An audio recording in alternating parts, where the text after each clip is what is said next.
On Sunday evening, October 16, 1859, John Brown and 21 followers took armed possession of the federal arsenal at Harper's Ferry, Virginia. They intended to confiscate rifles and launch a massive slave insurrection to free the nation's 4 million slaves. Reactions to the raid were varied. John Brown was like the best of those who stood at our bridge once, on Lexington Common, and on Bunker Hill, only he was firmer and higher principled. Henry David Thoreau.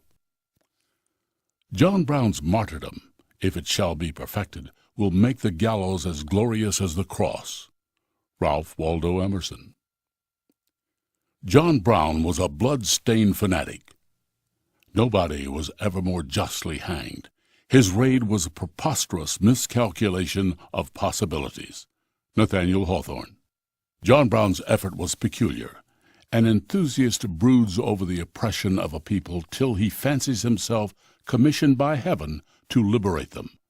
He ventures the attempt, which ends in little else than his own execution. Abraham Lincoln.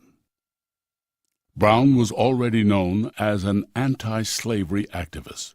In 1856, settlers in Kansas were battling to determine whether the territory would become a free or a slave state. At Potawatomi, Brown led a group that brutally murdered 5 pro-slavery settlers. In the Northeast, Brown collected money to fund an invasion of the slave-holding South. His principal supporters became known as the Secret Six. Brown targeted the federal arsenal at Harper's Ferry, partly to protest the federal government's tolerance of slavery. On Monday morning, local residents awoke to what they thought was a robbery. 4 civilians were killed by Brown's men. Others were severely wounded. The townspeople and 12 neighboring militia units attacked the insurgents, killing 10 and forcing Brown and his remaining men to retreat into the arsenal's fire engine house. President James Buchanan dispatched a contingent of U.S. Marines under the command of Robert E. Lee. The Marines stormed the engine house. 2 of the insurgents and 1 Marine were killed. 12 of Brown's 21 men were now dead. 5, including Brown, would later be hanged. Virginia Governor Henry Wise interrogated Brown and was astounded by his admission that his plan was to incite slave insurrection throughout the South. At his trial, Brown justified his action on Christian principles. He wrote eloquent explanations from Charleston jail that carefully omitted mention of the violence he had incited or the human slaughter that would have accompanied a major slave revolt. The letters and his courtroom testimony caused many to reassess Brown. To the dismay of many in the North, Virginia executed John Brown on December 2, 1859.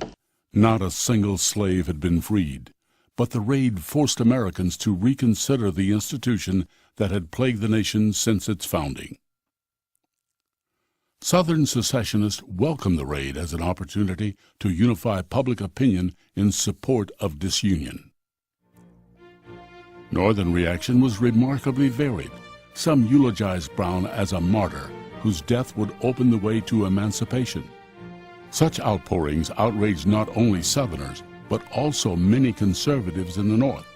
Businessmen whose prosperity was linked to the slave economy of the South staged union meetings in Boston, New York, and Philadelphia that attracted thousands. European commentators were appalled that Americans would execute an opponent of slavery.